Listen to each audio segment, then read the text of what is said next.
Hello everyone, welcome to episode 15 of our podcast. On my page, come find out. We have Gunarabi here, Hello, everyone. back again for another podcast. And today we'll be talking about specifically about addiction, and both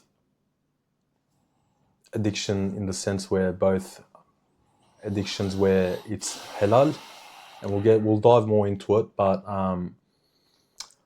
how it can consume our time, even though it's permissible. One example can be social media addiction, hanging out with friends, spending time with family and friends. Although it's a halal environment, addictions can have a negative impact, and we'll dive into that as we progress into our episode. If anyone doesn't know, this is my page, come find out, and we have many episodes where I like to bring in guests occasionally throughout my series, and this is our second video that we'll be doing for Gunarabi. If you want to just give yourself a quick introduction to our viewers, and then we'll dive straight into it.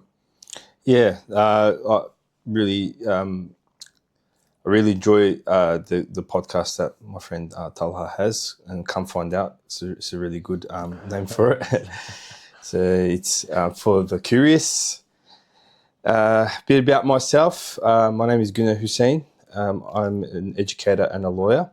So I do both. I assist people with legal matters, and at the same time educate the youth as well on certain matters. My passion does lie around youth and the things that they are battling in today's day and age, and just the things that we've sort of gone through as the youth as well. And I mean, it's not necessarily excluding anyone that's over the age of 25 or anything like that. If you feel like you're a young person, that includes you as well. Yeah, definitely. Yeah, that's the reason why we're here today, and that's the reason why I've started this page. It's mainly to preach good messages and try to share our perspective to anyone out there that's sort of struggling, because I'm obviously hitting the age of 30 soon, and our whole aim is to try to reach out to anyone so they don't sort of go through what we can say mistakes and the pain that we went through in life. And again, as I say in all of my podcasts, take the good, leave the bad. And if there's any sort of good outcome and good preach, or anyone out there that we can sort of give advice to, and that's all we want really. So that'll make us really happy and proud. So addiction, getting back into the topic and focusing on that. My question to you would be, if you were to sort of think of addiction in today's day and age, what would be the first sort of ballpark idea that comes to your mind? What would you define addiction as? I recall in the last episode, we were talking about the distractions and noise that is out there, which is unfortunately being intentionally pushed out there. And addiction is, or freeing yourself from addiction is, I guess, remembering and reminding yourself each and every time that this world that we live in is not the real world. It's just literally, on face value, a distraction. So it's a simulation of the real world that we will be inhabiting one day, down the track in the future. It's in the future for us because we live in time. We live in a world that's bound by time, but in the world, the real world, there is no time, and it's already happened, right? Yeah. We've got to remember that we are living in a world that is temporary, and that we will be traveling and migrating to our real home. Yeah, definitely. Addiction, if we had to define it, is really consuming yourself in something that's not real, attaching yourself that is something that is temporary. So when you do, and the problem lies where when you do attach yourself to something that is temporarily, down the track, when that temporary thing that you're experiencing fades, then it's going to be quite hurtful and potentially harmful as well. And we want, people not to be hurt and harmed as much as they possibly can. Definitely, yeah.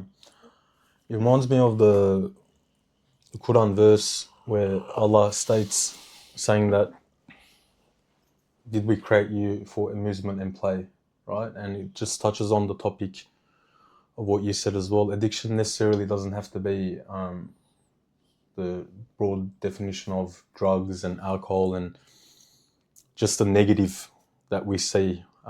We tend to forget that wasting time, as you stated, being indulged in temporary activities or any sort of work that isn't going to bring you any good in the long run is definitely going to have a negative impact on you, right? So we can go on our phone, for example, the example that I gave earlier on. When you actually go into the settings and you look, it tells you how many hours you've spent on social media. And I remember looking at that, and it's anywhere between 6 to 9 hours, and those are crazy hours, right? Yeah. We don't seem to realize or focus how much energy and time that we give into just watching videos that necessarily don't benefit us at all in the long run. So in continuing that as well, what would be like another example of addiction apart from we've stated phone? Is there any other examples that come to your mind that you can possibly state? Yeah, definitely. So you might be thinking, why is this guy talking about being addicted to halal things? Isn't that a good thing? Like, let alone, we're battling sins and haram, and they're the things we should be watching out for. And now you're trying to take away my sleep, or you're trying to take away my coffee, or whatever it is that we are fond of in this world. Like, give me some peace. Let me have my cars. I don't smoke. I don't drink. I don't do other bad things that people do. But this is my habit. This is my one thing that I just want to indulge in, and which is fine, of course. It's just, if you get the bigger picture of not attaching your heart to something that is temporary, then you're going to have a better quality life here, and you're not going to jeopardize your eternal life either. So the biggest question that people should be asking themselves, especially when the urge comes to fulfill your cravings or commit a sin or whatever, is, if I indulge in this temporary pleasure now, is it worth it to then jeopardize, my eternal happiness or my future happiness? And the reality is, the more that you attach yourself to anything, it could be like attaching yourself to your kids, attaching yourself to the gym, attaching yourself to your spouse or whatnot, and wanting to be happy and relying on your happiness on those. What will happen then when you lose it? Are you ready to lose it? Have a think about it. Create some, sad scenarios for yourself, which we don't want it to happen to anyone. But I remember there was this example that was given to test your the strength of your belief and taqwa in Allah. Just imagine one day you're in the car and you start reversing from the driveway, and God forbid you run over your child. How will you react? What would be the first 5 seconds of what sort of reaction will you have in that first 5 seconds? How will you feel? Because that is the real test for us in this world by Allah. Like, how will you respond to that, right? In those first 5 seconds. Those first 5 seconds are crucial, because those first 5 seconds determines whether you continue to be attached to something or whether you will sin. If you can just space out that 5 seconds and just say, before I do it, let me just ask myself that specific question. Am I willing to sacrifice the bigger goal, the bigger picture for myself, just for that temporary pleasure or just for that temporary act? Then you will be able to master so many things in life. You'll be able to, first and foremost, and most importantly, salvage your eternal life and your future psychology, your future self, that you won't be jeopardizing your future self, basically. You won't be harming your future self. Definitely. Yeah, it goes into both categories, like to be realistic and to be very honest. Yes, there's two sorts of addictions. And I've always stated this in my previous talks as well, where I come from, and I've stated this on my page many times, where I've had times where I was addicted to drugs and I've had a dark past, right? And I'm happy to share that with people, not because it's something that I'm proud of, but it's something that I feel like needs to be stated, just so people can sort of get the message, right?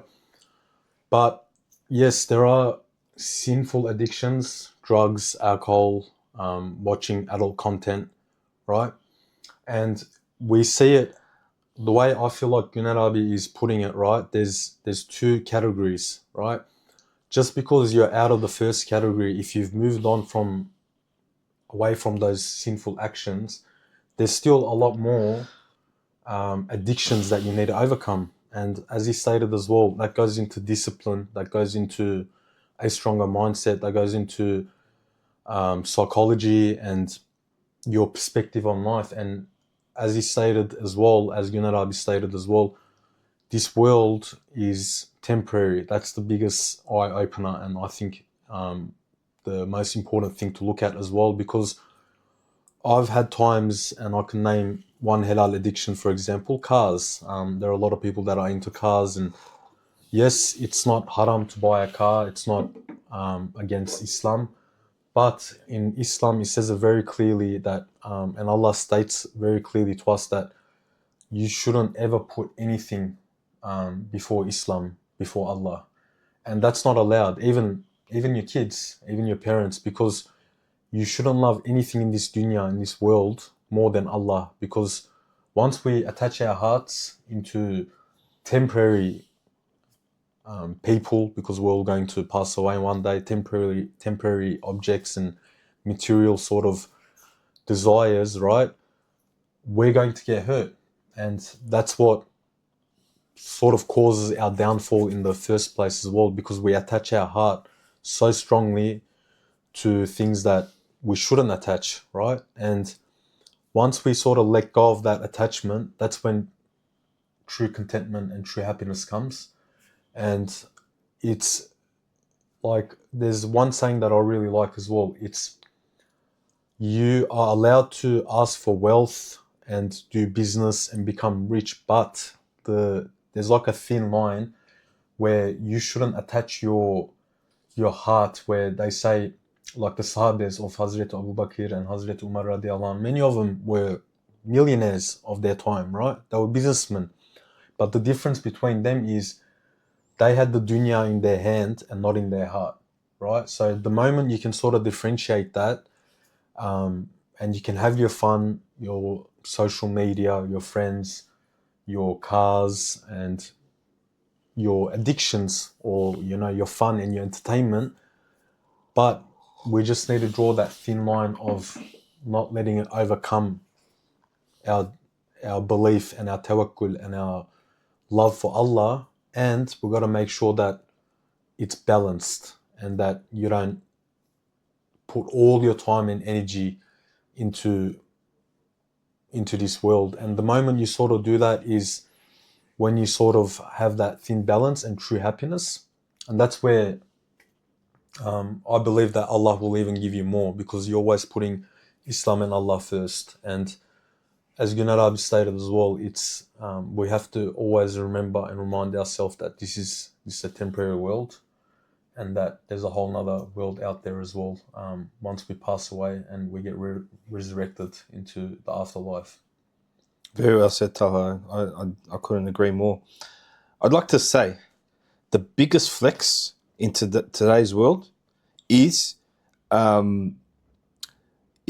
basically being content with whatever outcome comes comes to you, because you know that it's from Allah, and you don't rely on what you've done or anyone else has done. There's a hadith which says that in Tirmizi, that even if the whole world came together to solve your problem, it will only be solved if Allah allows it to be solved.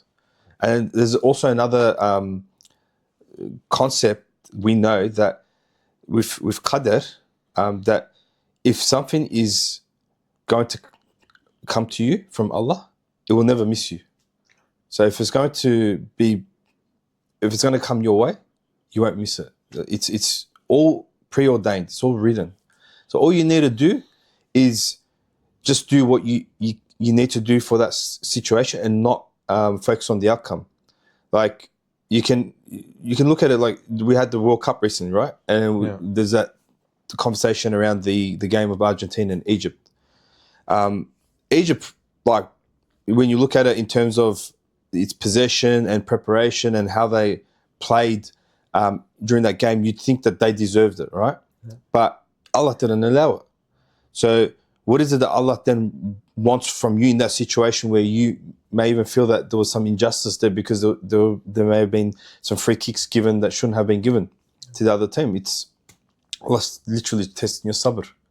He's testing to see if you are patient enough to accept the outcome, regardless of what you've done, because that might be that God still wants you to work on your relationship with God. Maybe if Egypt progressed, they would have started losing their faith and growing in ego. So we don't know. Allahu alam, only Allah knows that. There's a hikmah behind it. So we've got to say that there's a hikmah behind it. We've got to accept the outcome and be thankful to God. And that way, you'll be content. You'll enjoy every moment of life. You will enjoy the most boring parts of your life. You'll enjoy the worst parts of your life, and you enjoy the best parts of your life. 100%. No, I couldn't agree more, because I'll be touching on the topic of contentment. It goes very hand in hand with addiction and our attachment to this dunya. One example that I can give is, for example, I take on shifts, right? Truck driving, and some weeks, for example, is I don't get the days that I want to get, and I don't make the money that I want to make. But it's exactly what Gunnar said as well. When a situation like that happens and you literally stop and just pause and say, you know what, I'm going to make a few $100s less this week, but that's all right, because that's where true happiness and contentment comes.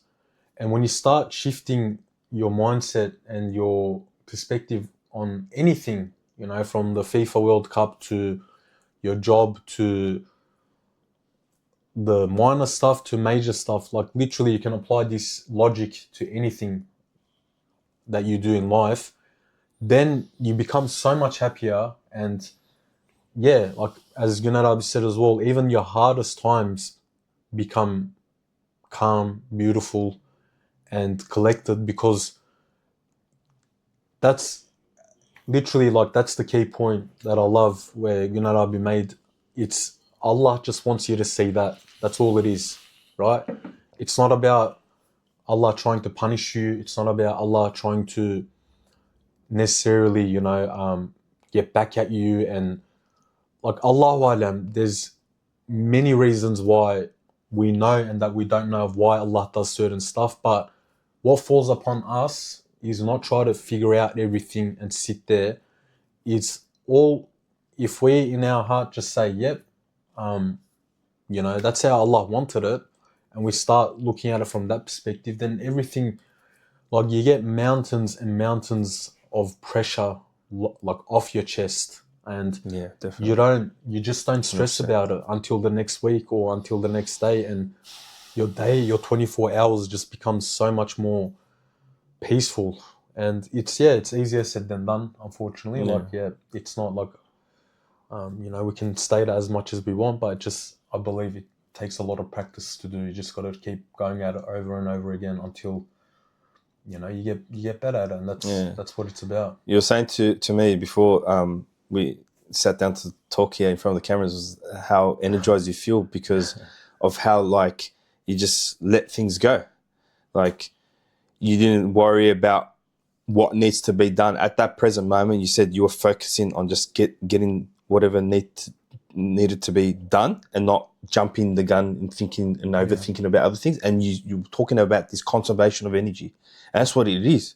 It's like a scholar once said, can you imagine if you sent an army out to a certain position and got them to start utilizing the ammunition and just weapons and the brute strength when the enemy hasn't even arrived yet?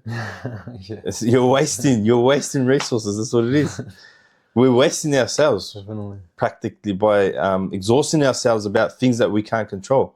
But how about if you flip the script and you say, hey, I don't need to control things because there's the one that controls it for me, who knows what's better for me than I would even know for myself. Just imagine having that mindset. That's a killer mindset. Like, that is a big flex. 100%. It's, honestly spot on. I believe that that is the biggest flex as well. It's just, even when you walk out and you see anyone that's calm and collected, which is, they have their thoughts and their energy and their mind put together, it's, you automatically see something different in that person, right? And that's what it's all about. But it comes like, I've been trying to practice this over time, right? Where I try to let things go over time. From my personal experience, one thing that I want to share with the audience is, it does come to a point, and it will come to a point, because we're human, right? Where you, over the days or over the hours, you become better at letting go. You try staying in the present, right? But what's happened with me, for example, is, and because we're human, it's also important to understand this part as well, where you are going to come to a point where you're not going to be able to let go, right? So there is going to be a point where you're going to hit a wall and you're going to start worrying, and anxiety is going to kick in, and your addictions, the addictions that you thought you left behind, are going to come back. Like, I've resurface. Pretty much, yeah. Like, I've quit social media, right? I can say that I quit, but there are many times where I get sucked back into it. Whatever sort of addictions or bad habits, you will have times where you relapse, right? So it's not about trying to sort of be perfect and say that, yep, that's it, you're never ever going to have addictions. It's just a matter of trying again and then again, over and over again, until you get better and better, right? And sort of coming back to addiction again and coming to relapse, is there anything on your mind that you want to share on this topic, where you think that, especially with the younger generation or men our age, are struggling with a certain topic of addiction, where we feel like we keep relapsing over and over again? And what sort of advice would you give to people out there to overcome that sort of problem that they're having? Is there anything on your mind specifically? Yeah, so on this topic, I'd like to just share a quick story about a companion of the Prophet ﷺ, the Sahaba named Abu Mihjan. Abu Mihjan was from a very noble tribe of the time, where they were heavy on poetry. They'd sip wine. It's like when you look at today's rocksters or hipsters or whatever singers, you look at them, they've got the bling, they've got that aura. So at the time, he came from that sort of background. They were very generous. They do lavish spending. 9 years after Hijrah, he became a Muslim, alhamdulillah. He reverted. And he was also a great warrior. He was very good at warfare. And that was like his drive in his life. It was a driver of his purpose. So, but the only thing he had that came from his past was the consumption of alcohol. He just couldn't leave that. And he would say something along the lines of when people people like Abu Bakr Siddiq radiallahu anhu or Umar radiallahu anhu, Umar bin Farouk radiallahu anhu, would tell him, like, leave, like, stop drinking alcohol. He would say to himself that it was, and he admitted later on that it was very hard for him because his ego would say that then people are going to say that sorry, the name's not coming to me, but That's all right. I would be leaving that thing because someone told me. There's a bit of ego in play as well, I think, with when we're sinning, right? Because we get convinced, or we convince ourselves that we're doing it, like, regardless of what other people are thinking. So this comes from the shaitan, or the ego, the carnal self. Long story short, he tried to, like, the Islamic Caliphate had their boundaries, and that he would get consequences, but that didn't stop him. The consequences stopped him, but they had to do it to denounce that sort of behavior. He was sent to Sa'd ibn Abi Waqqas, or the other companions from Hazrat Umar, so that he can do something about him. And what Sa'd ibn Abi Waqqas did is, there was a battle coming up, and he knows that, like, Abu Minjah, likes and thrives from warfare. He chained him. He handcuffed him and said, "You're not coming with us because you still couldn't get rid of this habit." Yeah.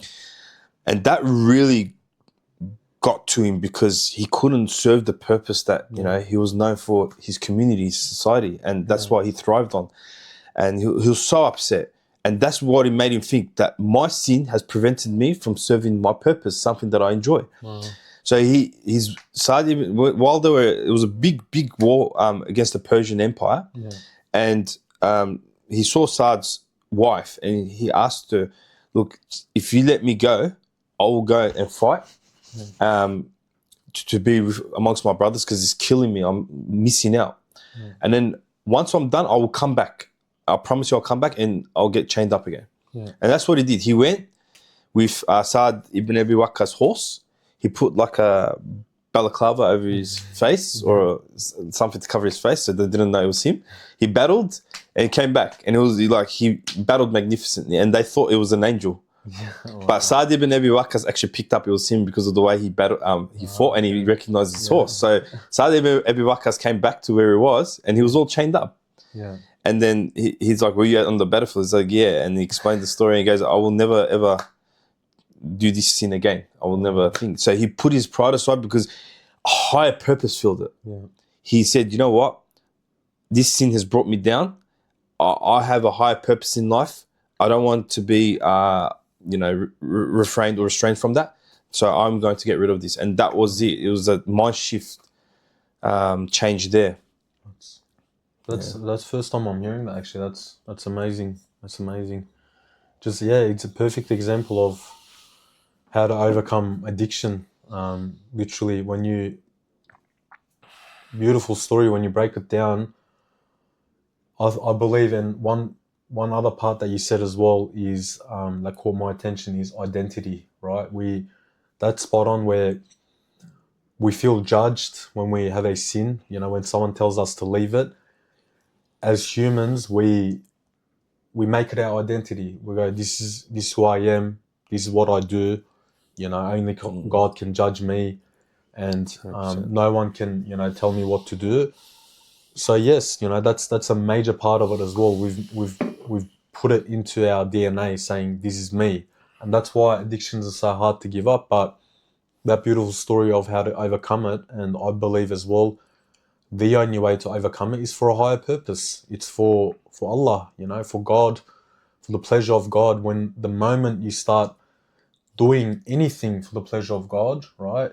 The mountains that we thought we cannot overcome, the addictions that we thought we could never break, the moment we surrender to Allah, the moment we put all our guard down and just go in front of Allah, pretty much saying, "I'm weak and just put our ego down, saying, look, I've got an addiction, I've got a problem, I can't overcome it. And the moment we admit that, honestly, it does wonders. And Allah will open up so many doors for you and so many opportunities for you where you wouldn't even fathom, and He says in the Quran as well, and in the Hadith, saying Allah will open up doors for you that didn't even know that you didn't even know existed, right? He will provide for you in ways that you wouldn't even imagine. These are, real life scenarios and beliefs. So it's not, like, we've got to always remind ourselves that this isn't delusion. This isn't, some fairy tale where, people say, oh, it's not going to magically happen. No, it's not. But like, there is a bigger force and a greater drive behind us, and that is God. Right? As beautifully put it with that Stuff. story. No, definitely. You hit it on the nail. You hit the nail on its head. Definitely there. Mujadele. We've got to give mujadele. Look at all the prophets' lives. There was not a prophet or an evliya or someone that's close to God that didn't strive until God gave him the reward, right? Kun fayakun. God can give it any time He wants, but He wants you to do mujadala. You have to struggle for it. You have to put some effort. It's like what they say at schools or universities or your employer or whatever. Like, put some effort if you want to attain a result. And there's a time, even during the Sahaba's time, when they were at war and it was really brutal. And it just wasn't getting anywhere. And they were like, they've showed their allegiance to God for so many years. It's God's sahab, it's God's loved ones. And even they turned around, it came to a point where they turned around and was like, when is Allah's help going to arrive? So it doesn't come automatically just because, I've prayed 5 times a day, so I got this in the bag. No, you don't. You have to show mujadala. And the more closer you get to God, the harsher the tests are going to be. Because God wants you to elevate. It's a growth spur. Each time you struggle, it's a growth spur. So you have to fight it. You have to fight those temptations. There was especially instant gratification, right? Instant gratification is a big one for us. There was a experiment once done for children to see to assess what their personality is going to be like down the track. And what they did is they gave them like, they put them in a room and they gave them like chocolates or lollies or something. Right. And they said, look, if you don't eat these now, you're going to have 10 more of those. Okay. All right. And they put them in a room. Some of them ate it. Some of them did it. The ones that ate it are pretty much like us sinners who can't help themselves just for that short fix or quick fix. We give up, something that the rewards that we would have reaped in down the track. So it's a gratification. And then what they found from the studies is the ones that ate it early, they're the ones that had troubles down the track. Oh, well. Yeah, in life. No, that's pretty much spot on with any. When you look at sin and addiction, right? It's literally that on its own. Like, it's such a temporary happiness. Like, the most basic example, a 10-second TikTok video, right, or Instagram reel. It's a quick dopamine hit, right? Or drinking alcohol, taking drugs, watching adult content, like the way sin works, and Islam says it very clearly, where the shaitan, the devil, will make it look so pleasing to you up until that moment, right? And everyone sort of knows this, once the moment you sin, right, and it's done, the action is done, you automatically feel bad, right? You automatically feel like, there's a downfall to it. And the reason for that is the shaitan, the devil, disappears. The moment you've taken the action, he's pretty much like he's sold you out, and he's broken his promise, and he's dashed, like he's out of there. And that's why you sort of feel that downfall, saying, wow, like, why did I do that? And that's, we get warned in the Quran many times saying, don't trust shaitan, he's a liar, he's a deceiver. And that's your clear enemy. Pretty much. That's, exactly. exactly of that example of the kids eating the chocolate. It's a very, very temporary, like a small, in the moment happiness. But what are you really giving up? Yeah. What's the damage behind that? What are you copying afterwards after having that small temptation? That's the sort of question that we've got to ask ourselves. Yeah. It's just a matter of actually practicing reflection and actually looking at yourself in the mirror, right? Is that the person you really want to be? That weak person that when no one's watching, you are just disregarding the creator who's created you, the all powerful, and saying, my ego is bigger than yours. My ego is bigger than you. I can do whatever I feel like. Is that the real person that we really want to be? Because it does somewhat define who we are. Like if what we do in private is our actual behavior. And even the Dajjal system or the Dajjal itself is capitalized on that. Like what you say and what you do, if there's a gap, it just feeds it more and more. So it creates that gap. What you say and then what you do. So these things, if we actually sit down and try to reflect and avoid the non-reflection, then we will be more triumphant, I think, with these. Mm-hmm. And then you balance it out with, of course, we are human, we're weak, we will fall. Like it says in the Quran that we will fall.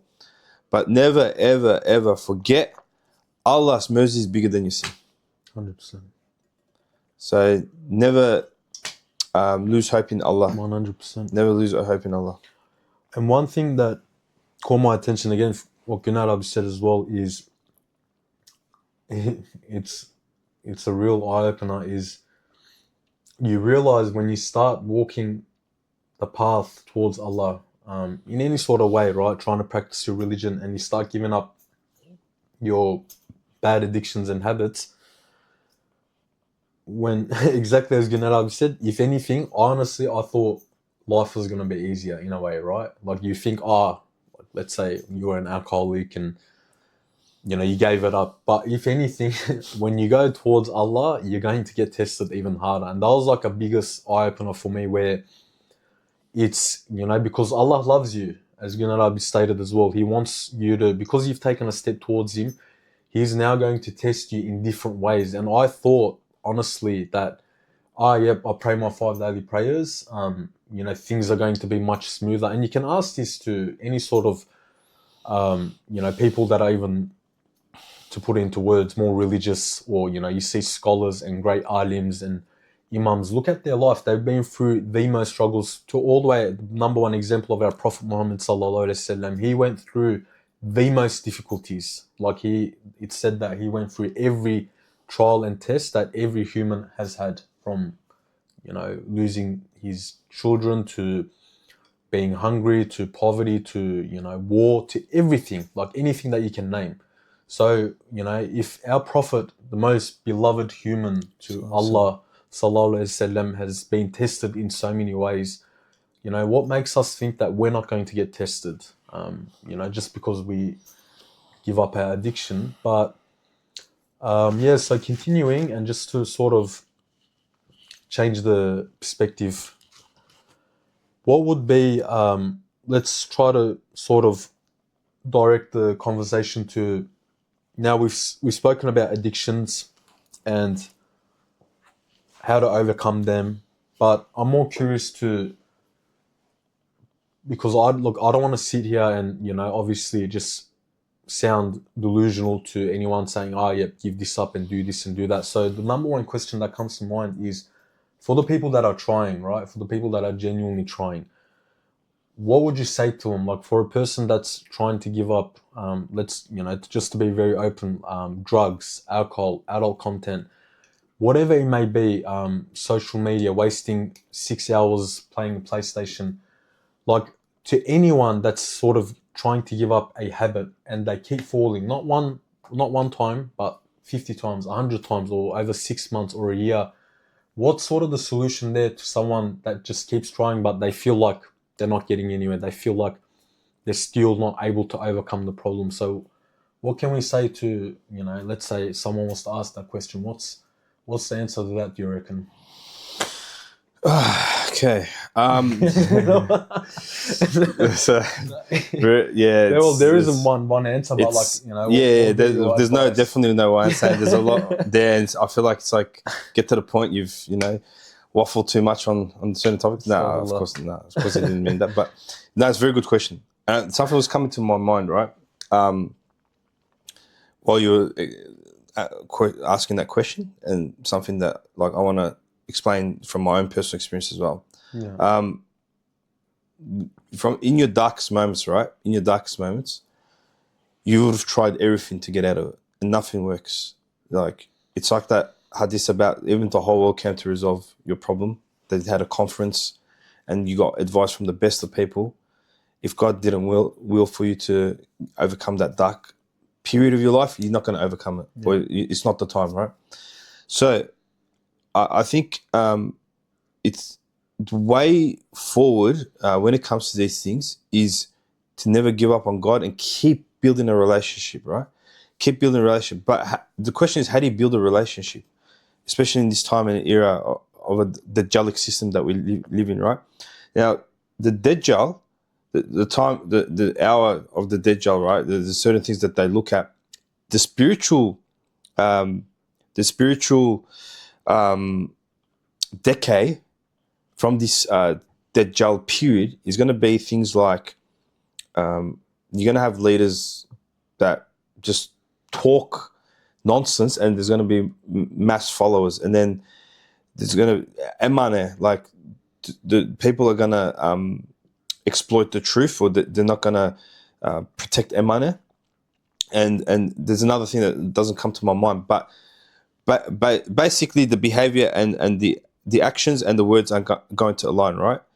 Now, there's so many things that catches us, that prevents us from progressing, even though we're working on it. I think first and foremost, we should ask Allah for help. That's the first and foremost. It doesn't matter what you do, doesn't matter what actions you take, because the outcomes are in Allah's hands. So Allah can see you're trying. And Allah always assesses our sincerity of our heart. It always takes a snapshot of our qalb. Qalbul salim. Is it qalbul salim? Is it a pure heart? Is it a pure heart? Is it coming from a pure way? So let's ask Allah to have pure intentions first in trying to fix this. So we need His help. Second thing is you need to obviously take some actions. What are the actions that we're taking, right? What are the things you should actually be focusing on? Now, when you look at the Prophet ﷺ and you look at like even the people of the cave, what did they do in times of fitna that we're living in now? They moved away. They had to get away from it. They literally have to physically move away. Like if you have to seclude yourself, you seclude yourself for a period of time until you get it fixed. Like look at all these people that come as professionals to help people get away from addictions. They'll say the same thing. The first thing is you got to cut it off from its neck. It's as simple as that. You got a Pornhub problem. You watch adult content. The people that have actually resolved this for themselves and have built their relationships accordingly, they all say you just have to keep away from it. If you have to delete your social media apps, delete it. If you have to get away from the internet, you get away from it. You don't justify it to yourself that I can't get away because it's necessary. It's only necessary because it's necessary for our lifestyle. It's not actually essential. You cut it from the roots. And Islam actually encourages that. It's like, don't get close to zina. Yeah, but like work allows me, like I have to, if I want to get promoted, I have to go to these, venues. No, you don't have to go to these venues. You don't. If you have to lose that job, lose that job. Your main focus, as Talha was saying before, is what's your relationship with Allah? We're all gonna die, right? Definitely. We get more enchanted by the Bermuda Triangle, right? Then the grave that we're going to go into. Who's going to go through the Bermuda Triangle? No one. All right, so, when's the happy hours coming? When's the Dajjal coming? When's the last hours? Yeah, okay. What's the point of it? Yeah? It's going to come. It's going to go. A lot of things are going to come and are going to go. But where are you going to stand? That's the question. Where are you going to stand? So we should be focused more on what's essential. We should be focused on, all right, which friends are leading me to that? Maybe I've got to get away from it. Which locations are leading me to that? You have to actually just get yourself away from it. Just as we were saying in the previous episode, you have to pierce through the noise. You have to pierce through the noise, and if it requires seclusion, I think that's one of the many tips I would give for youngsters. That was a full commando style advice. No mercy. There's no mercy in this game. I'll tell you. Like, if you're not harsh on yourself, it's. If I wasn't harsh on myself, I think I wouldn't probably get to the point that I feel like I am now. Yeah, 100%. But yeah, just really honestly reflecting on your relationship with Allah. Like, am I reading, as simple as, am I reading 5 pages of Quran a day? Am I doing 5 prayers a day? Am I still talking to that guy that I know is going to ask me to come here or to do this or to do that? Reevaluate your lifestyle. Reevaluate it. 100%. No, I couldn't agree more. It's, yes, like, I feel like that's another sort of issue that we're having in today's day and age, where we're a bit too soft, where we're constantly, always talking about Allah's mercy and saying, yes, Allah forgives. And we're a bit, we're going around, we're bending, we're going around the topic, and we're not really telling people straight up to be like, yes, look, we all know, and a lot of people know that Allah's mercy is infinite, but it's exactly what Gunnar said as well. At the end of the day, within yourself, if you're making excuses, how much you're trying, how much, That's true. how much action you've taken, and if you know that within yourself, you think that Allah doesn't know that, you know what I mean? Like, it's like, if something isn't working out for you, like the question of, if you're trying and it's not working out for you, then this goes for all of us, right? It's happened to me as well. Then we have to stop and not question Allah's mercy and be like, oh, Allah's not, allowing me to overcome this problem. Clearly, we're not doing enough. That's what it's about. Like, are we really doing enough? Are we really trying hard enough? And are we actually taking the actions that we're supposed to take? Or are we just saying it for what it is and saying, oh yeah, I did what I can? It's like, no, it's exactly what General said as well. It's, the biggest question is, can we self-isolate, especially in this day and age with topics such as, Dajjal and so much noise of, very useless topics like, Bermuda Triangle and all that. We're constantly so distracted with topics that literally are spot on, that don't affect our life in any sort of way. And we expect change. We expect Allah to sort of, rip us of our bad addictions and make us stronger and better when we haven't even put the discipline and the effort in. Like, truth be told, that's not going to happen. Like, that's not how life works. That's not how Allah's law works. And there are many, many videos and scholars that preach on Allah's mercy and sort of approach this topic in a softer way. But again, the question is, are we listening to it?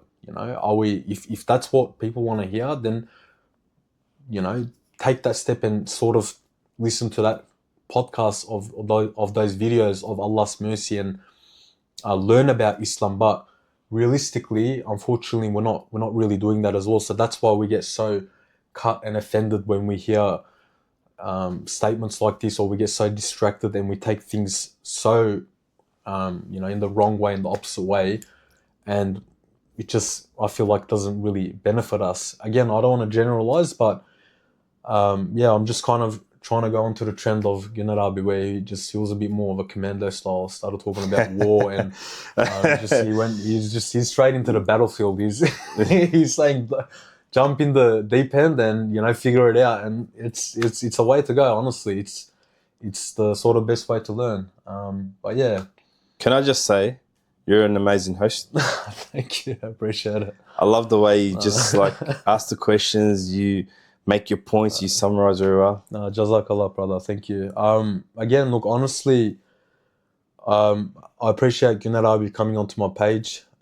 This is something that I enjoy doing, and I like, for anyone that's going to come on my episodes, and we'll have Gunarabi back again for many episodes. I appreciate that. But it's coming back onto that topic. I sort of like to give the microphone and the voice to my guest speaker, and that's why I encourage a lot of people to sort of, speak the truth, because the moment you sort of speak your truth, and that goes for me as well, that's when you sort of truly become, more content, more confident in your beliefs and your characteristics.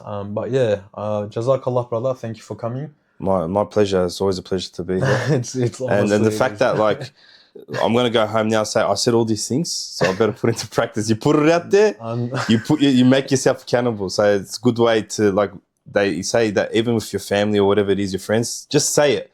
I want to be someone that does this. Just put it out there so that you're held accountable publicly too. 100%, 100%. That's a very good point.